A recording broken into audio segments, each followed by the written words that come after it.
Bitcoin. Hmm. Interesting turn of events with Bitcoin.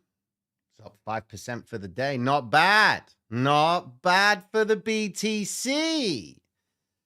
It's only because Trump's in denial about the economy, saying that everything's fine. You ain't got to worry about anything. We're back and forth with the tariffs. He's not going to do one thing with Canada, and then we're going to get the electricity cut. Then we're not going to get the electricity cut. And then, of course, we're going to get the steel, aluminium. It's aluminium, not aluminum. We'll put that aside.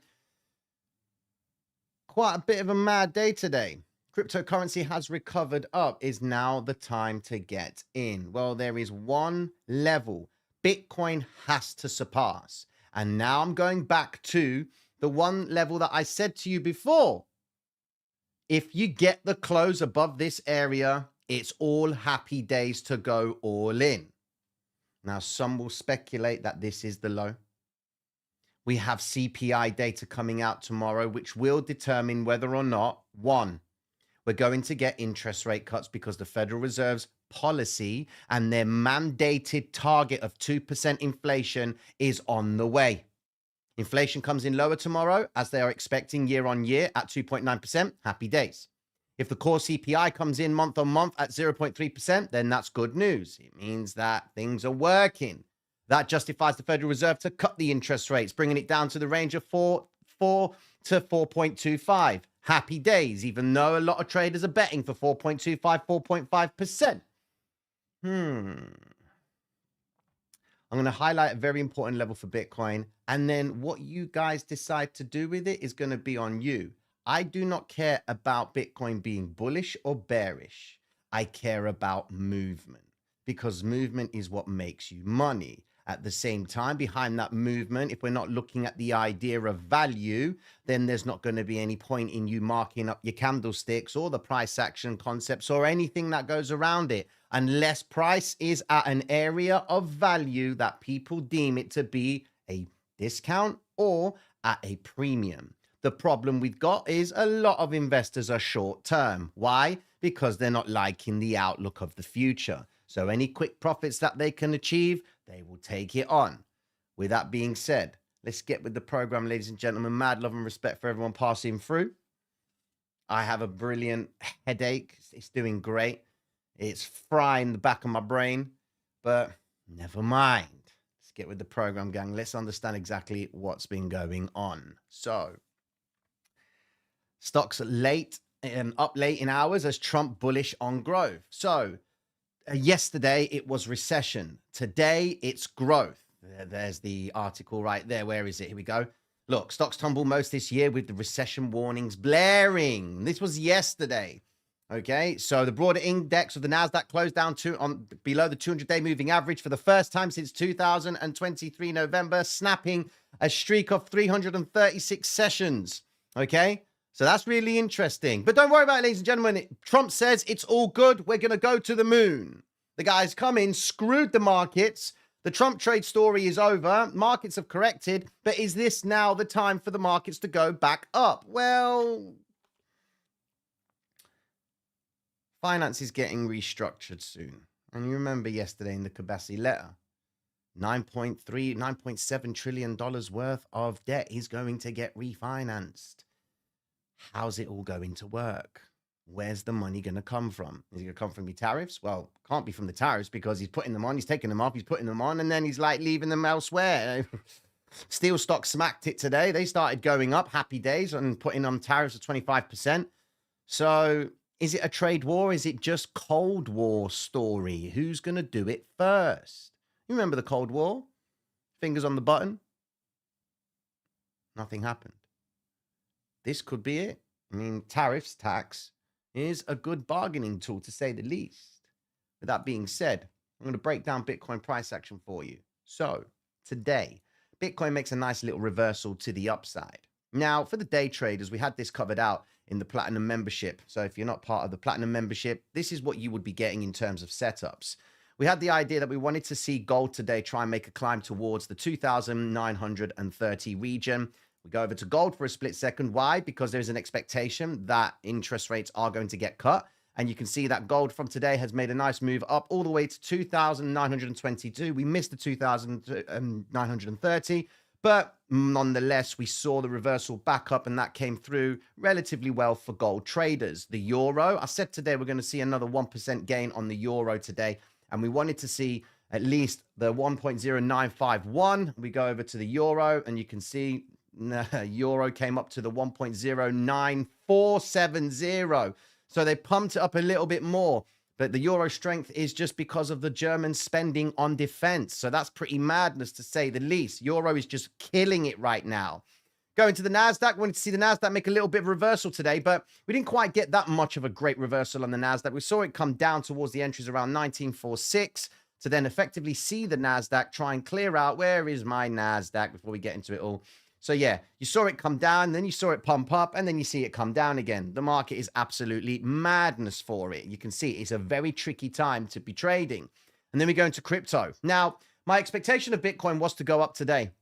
All right, and I wanted to see it effectively clear this range to start making a move to the upside. Okay, what they did first was they came down and then they made the reversal. So it would have been really difficult if the guys were using that. And you can see this stopping volume candle right there, and then the red vector candle sweeping the Brinks box low to make the initial reversal to the upside. They always like to recover the vectors inside of the Brinks, and that is a strategy that we talk about. And if you become a Platinum member, you get that in this PDF library that we've created, which effectively highlights the whole story of the Brinks box. The Brinks box strategy is right here, checklist part 8. Okay, you get everything about the Brinks box in this checklist right here. Everything you need is in that. So a working checklist to help you look at and make reference to when you're about to take a trade based on the Brinks box principle. Okay, so we saw that with Bitcoin, and we also had the same thing with Ethereum today. Wanted to see Ethereum try and make a move up to 2,079. We ended up seeing Ethereum going up to not so much, but they didn't even clear it. Couldn't even clear the 2079. They only managed to get up to 1963. So it was a bit of a choppy session with the Ethereum as well. And of course, Solana, last on the line,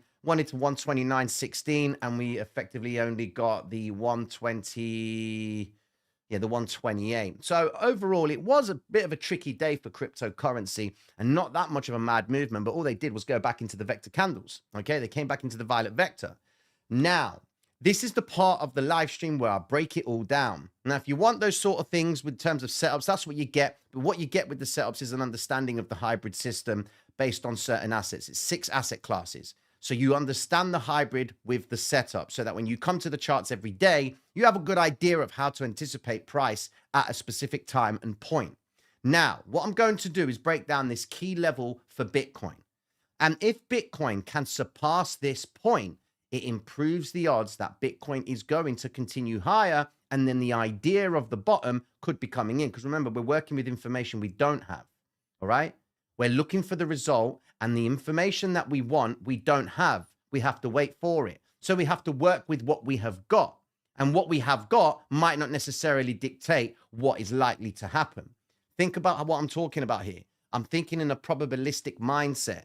If not, then this. If yes, okay. If not, then no. To summarize it all, variance. Variance can work in your favor to the upside, and it can work in your favor to the downside. It can be good for you in terms of variance, so you're winning all the time, or variance can work against you where you're losing all the time. The great one that I can tell you about is Isildur, PokerStars, the Swedish dude who came out of nowhere and started playing poker. Heads up. $2,000, turned it to $15 million. And he simply said, it's got nothing to do with my strategy. I just went on a good run on variance. Hard to believe, but he was calling out everyone. Phil Ivey, or Daniel, good old Danny boy. You know, he was calling out all the top poker players. He was killing it. And he said it was variance. Let me explain to you what I'm talking about with Bitcoin. So, go over to the daily time frame. As it stands right now, if I take a volume profile, okay, remember, this is value. We're thinking about who is prepared to buy and sell. What logic in people's minds are, is it cheap enough?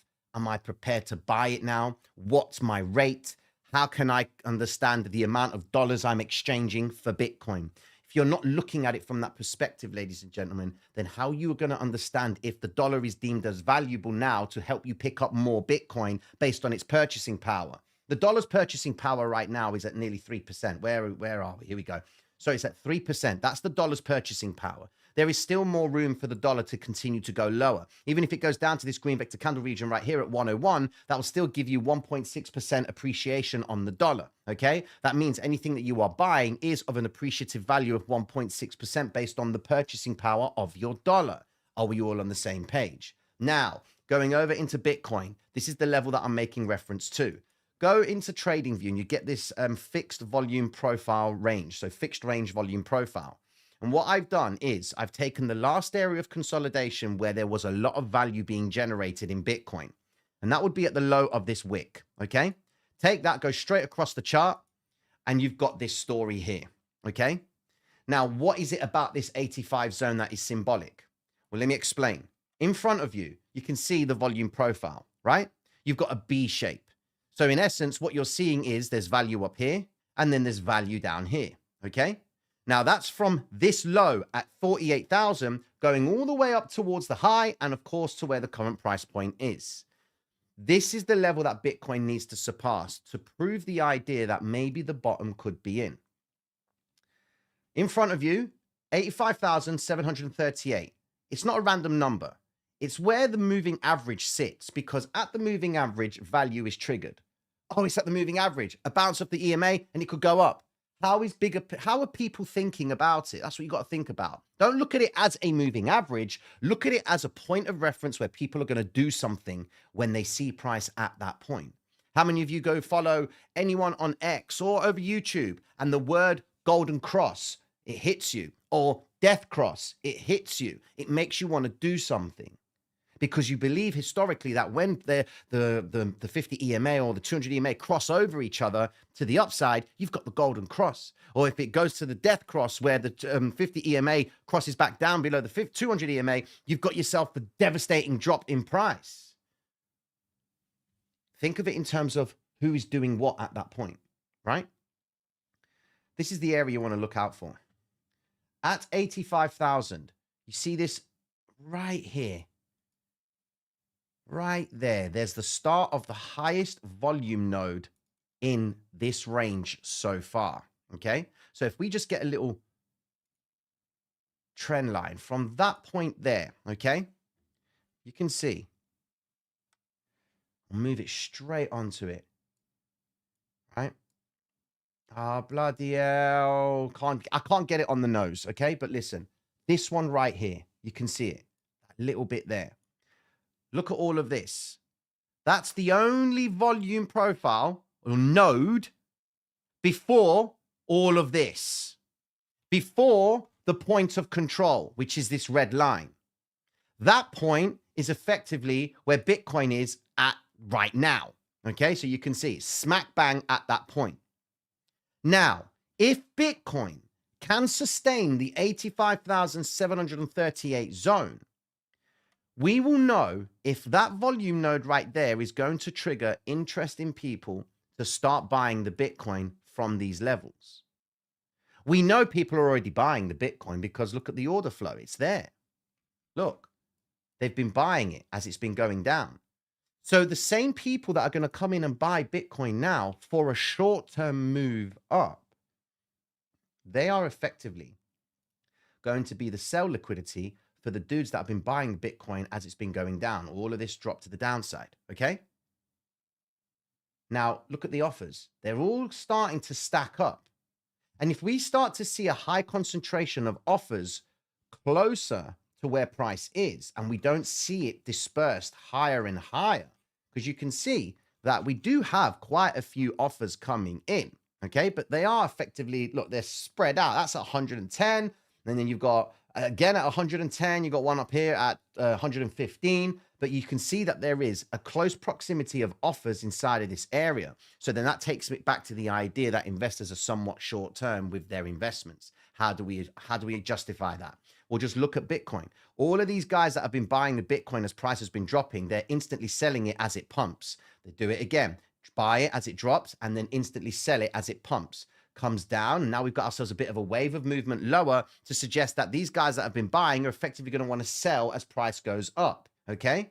Now, because you've got such a large amount of people wanting to sell quickly, okay, that means that if the market believes price is going to go higher, everyone's going to start buying retail. These guys that have been buying before are going to sell into it. And then when retail is trapped enough, they're going to end up seeing the short side of Bitcoin and it's all going to roll down. So why does Bitcoin need to break 85,738? Round it off, 85,700. Because if it does break that point and sustains a strong daily close, that means it gets above the 200 EMA. The guys of the value of 200 EMA in their minds thinking this is a point to buy, they too will come in and Bitcoin will then start to climb up and start attacking these other high volume nodes, which will lead to a volatile move higher to effectively get to the point of control where they last initiated the most amount of contracts at that point. It's at that point, which sits at the 96,000, where we will know if they really are going to be buying the Bitcoin or selling it aggressively from that point. In other words, will the guys who are bidding Bitcoin at this point step back in when price gets back to it? Because you know that this is the point of control where prices aggressively drop from it. They've come back up towards it and they drop from it. The logic says if they can get above it, then you've got yourself your attempt towards the all-time high. You can't get above that point, it's dustbin. Does that make sense? Does that make sense? I need to know. Do you think VIX is a short-term rejection and it continues to move higher?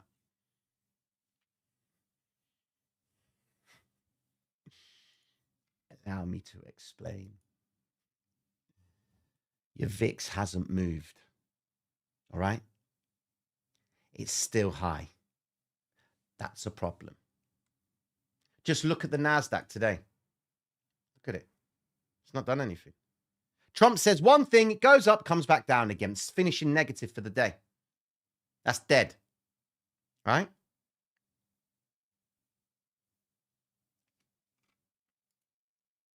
Our dearly beloved yen. Getting ready to make another further move to the upside. Slight consolidation. Aussie yen, the carry trade principle. Getting ready to roll. Like I'm talking roll. Like I'm talking wicks. I'm talking flavor. Aussie yen down. Yen up, euro up, 10-year bonds up, stock market, shoe bag. Go over to this. When they start on this website called Market Search, okay, and it's from Investors Business Daily. This is the company that gave me that chart. You know, the big old chart, my favorite chart with the 100 years of the stock market. I'm going to get it for you. Sit tight. This is for all my people who haven't seen this yet. There you go. That chart right there. 100 years of the stock market, ladies and gentlemen. Starting back from plus 100 years, 1900. And you got absolutely everything. Who was in charge? Democrats, Republicans. It shows you the start of the subprime mortgage crisis. Right there. What did it start off with? Interest rates at 5%. Unemployment rate at 6.5%. What else was going on there? Crude oil prices were down, were up at that point at $100 a barrel. Yeah, so you can appreciate this chart. You can't buy it. It was awarded to me from Investors Business Daily because I was one of those early dudes on their website when they first created their website, right? Where you could pay a subscription for their service. It was originally a news article, you know? And I was one of the first earliest subscribers of their service. And they said, happy days, knock yourself out, Tino. And I was like, awesome. That chart right there is over 20 years old, you know? So yeah, that's my holy grail right there on human nature. Now in this page right here, if you see distribution days here, and you see a number of them, right? It's giving you a warning about what's going on in the market. You know why there's nothing there? Because the market's in a correction. What we need to see is we need to see accumulation days build up on the stock market to suggest the idea of a bull run. That would then suggest the idea of Bitcoin going up. Is Bitcoin not following the stock market? How many of you believe it? Do you believe Bitcoin's following the stock market? Well, the stock market dropped today. Yesterday it dropped, and it's been dropping for a while. Your ETF, they've been getting busy, especially Fidelity. We've seen outflows coming into play on the Bitcoin ETF. Quite a bit, actually. 800, 800. ARK's been dumping it. And you got 284 from Fidelity, 110, 109, 132. 931 million Bitcoin on the move. Mount Gox sparks the market jitters. So they're now going to be moving nearly 11,833 Bitcoin. But hold on a second before we start wetting the bed and getting all, oh my God, Tino's negative. Bear with. 22,000 Bitcoin has been removed from exchanges. Okay. So that's a good thing. Minus the 11, if they're going to put it back in. So you're about 10,000 Bitcoin. Okay. That we need to be worried about. All right. So about $450 million worth of Bitcoin, say. All right. That's not bad now. Like they're talking about nearly $1 billion, but you know, it's not to worry. Don't worry about it, man. Buy the Bitcoin. Don't worry about the volatility index. Don't worry that the stock market is correcting and that fact that Bitcoin follows the stock market. Don't worry about it. You should be worried when Bitcoin moves up and the stock market's down and trading negative, and there is no distribution days or accumulation days on the NASDAQ or the S&P to grant the idea of you actually going long. Saying here that exposure is between 0 to 20%, that means you need to get rid of your liquidity and only expose yourself to around 20%. 20-20-20-40 method in principle. Yeah.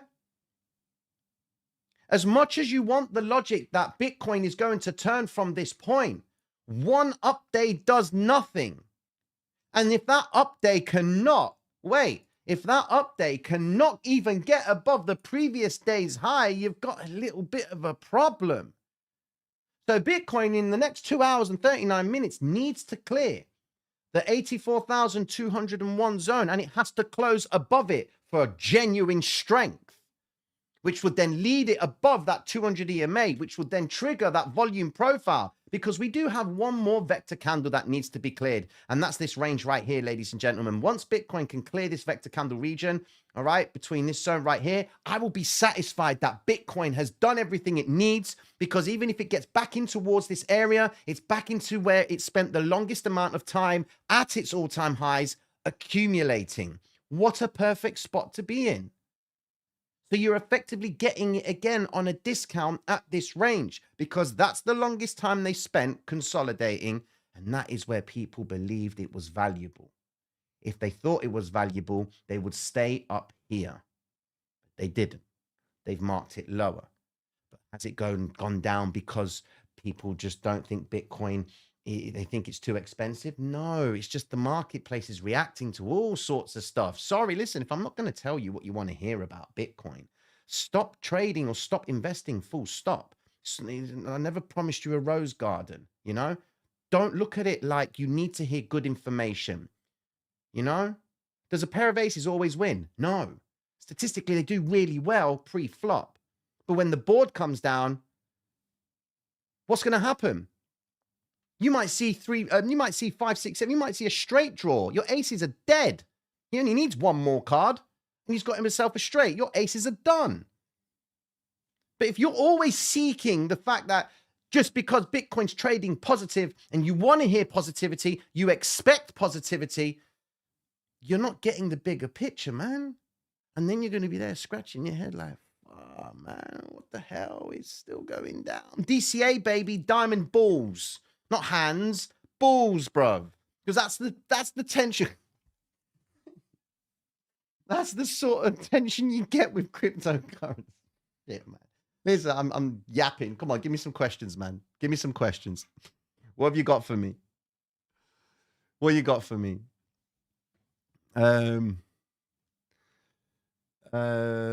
SP and QQQ have vectors on the daily that are literally waving at us, in my opinion. Let's have a look at the SPX. Hold on. One last green vector candle right here. SPX is due to collect. Okay.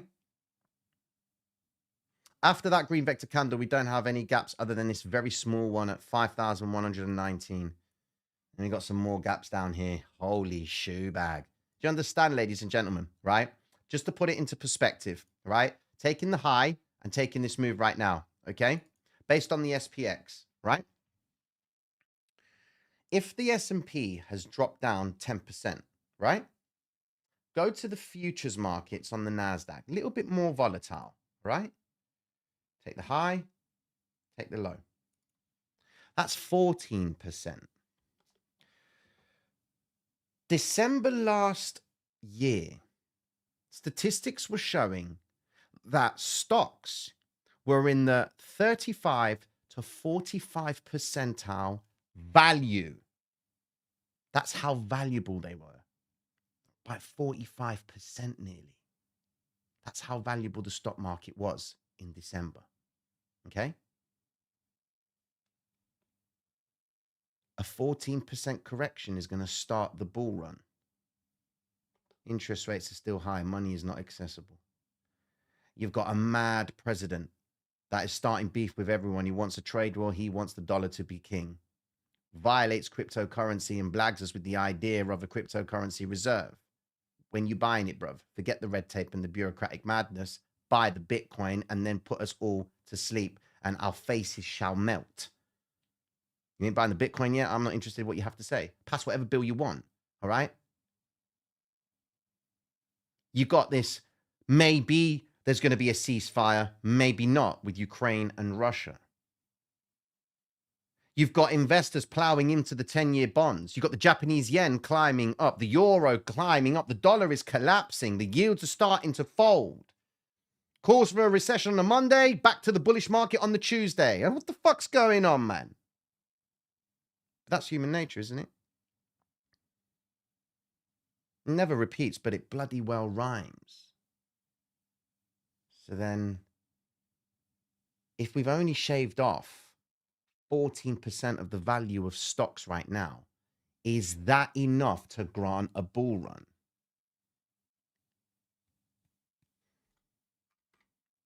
Is that enough of a drop on Bitcoin to say, yeah, man, it's only 30%. It's dropped 50% more than what the NASDAQ has, right? Bitcoin's up nearly like 125% from these lows, okay? Value. And we know there's value because people are damn ready to pay for it. Look at this.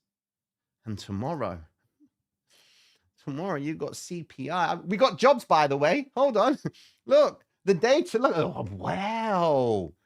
The data's showing we've got jobs. We've got a sustainable economy and a robust labor market. Yes. Man.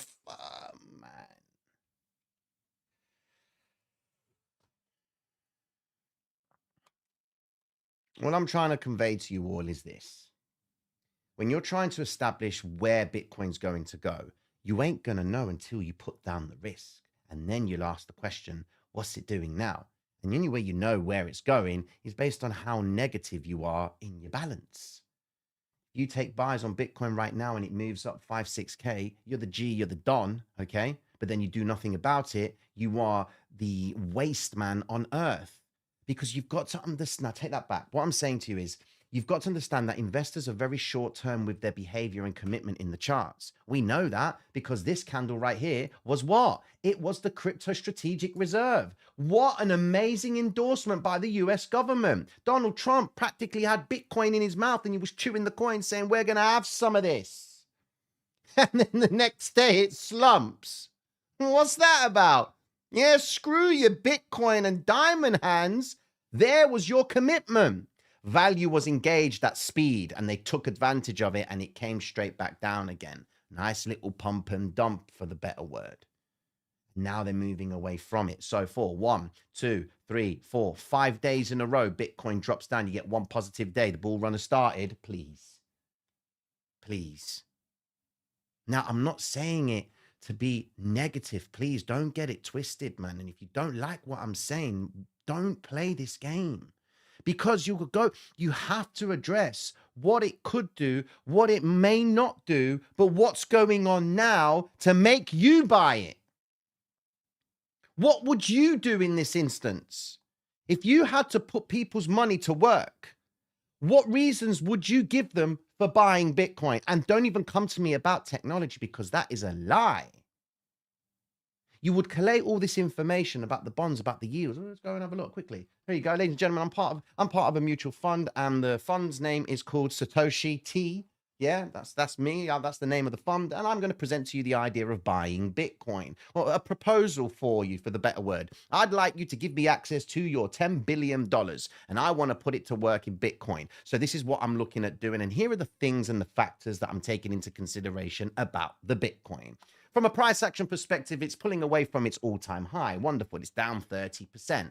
Not bad for a correction in cryptocurrency, given that we're so used to 80% corrections. This looks like a decent drop, and it could be online for another further drop, given that there's all sorts of shenanigans happening in the marketplace. But let's just understand where we are with the bigger money first, to really understand what's going on. Well, first things first, I need to understand where is investors' heads at. Well, we like to go to commodities, and it looks like they're shit scared about something. Why? Because gold's going up. It's not going up because it's got Fibonacci's and Elliott waves and Wyckoffs and all that. It's going up because it's a safe haven, because they're not liking the future. On top of that, you've also got the idea that if the dollar's going to have its interest rates cut, then the yield's naturally going to be going over into gold, because even though gold is a zero yielding asset, they would prefer to have themselves interest in gold rather than the dollar, because your dollar's going down because the interest rates are being cut. We can back that up with this story over here with the CME, and no, this one right here, where they're betting that the interest rates are going to stay where they are, but there is a prospect that they are going to be cutting the interest rates in the future, because you can't have the UK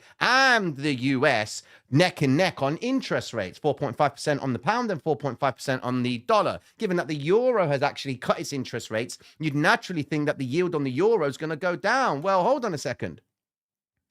If the euro's going up and their interest rates are going down, why on earth is euro moving up? Well, that's simply because they're going to be plowing more money into defense. So that's good news for the euro. That's bad news for the dollar. Okay. That means it's great news for Bitcoin. So there's one good reason for that, because money seems to be getting away from the dollar and going into other assets, but it's not there yet with Bitcoin. Maybe we need to dive in a little bit more and understand what's actually going on. Go over to the yields. What's going on there? Well, the yields came up today at 3.9%, and that's the 2-year, and then the 10-year yield came in at 4.28%. All right, okay, so when I look at that and I see that there is a spread between the yields, that tells me that liquidity is a little bit sparse, so people aren't really putting money where they should be putting it. So that's a little bit of a cause for concern. But given the yield has moved up, and that's really negative for stock market. Why? Because they are subject, or the tech market is subject to interest rates going up or yields going up. That's going to have an impact on the stock market in the tech market to go up. That gives me a reason to believe that's why Bitcoin could be going down if the yields go up. Am I getting closer towards getting that $10 billion yet? Bear with me a second. The Japanese yen. The Japanese yen seems to be climbing up quite significantly. Now, there is speculation that the yen is going to have their interest rates increased. Why? Because they've got effectively a wage inflation. Things are looking all right for them. They know that they've got the US backing them. There's not any tariffs for those guys, but they've got a problem. They've got a little problem, and that is their yields. They're shooting up. No one wants their Japanese bonds. It's so sad. Look at it, man. Bonds market is just taking a nosedive. So if they don't want the bonds because the yields are going up, it means that they're going into the yen as a safe haven. Safe haven. Why would they be going there? Well, we know gold's going up because the dollar's interest rates are going down. So that means investors are seeking the safety of gold. But why are they going into the yen? Oh, it's a safe haven. They might not have an expectation that the future's looking too great. What about these tariffs? Well, we know the tariffs are going to be causing a concern with trade war and jitters and all of that madness. So I then think to myself, maybe those things are going to die out. You know, Trump, just say something positive. I'm looking for him to say something positive so I can put my money into Bitcoin. Do you get where I'm going with all of it now? And not once have I mentioned anything about price action. I ain't told you about no fibs. I ain't told you about no moving averages. I've told you what's going on with money. Because if you're not paying attention to where the big money is moving, why would you give me $10 billion to buy Bitcoin now? Does that make sense? I hope it does. I really hope it makes sense. Any questions? Do you know what? This is how I speak, man. Sorry if you don't get it, but I do repeat it a lot. Tino, will the gap fill in CME range? Hold on. You see that 55% of the strategic Bitcoin reserve will be given back to Bitfinex. It's so dead. Okay. Do we really have to worry about Elon as well now? Oh, no. Anything else? Are we cooked? Smashed it? No. Let's buy some aluminium. Everyone is protecting their money because of the chaos. Yes. Just take into consideration, ladies and gentlemen, when it moves up fast and then it comes back down, investors are short term. They're no longer seeking the yield for a longer term of investment. You know, they're not looking for it. It's too risky for them.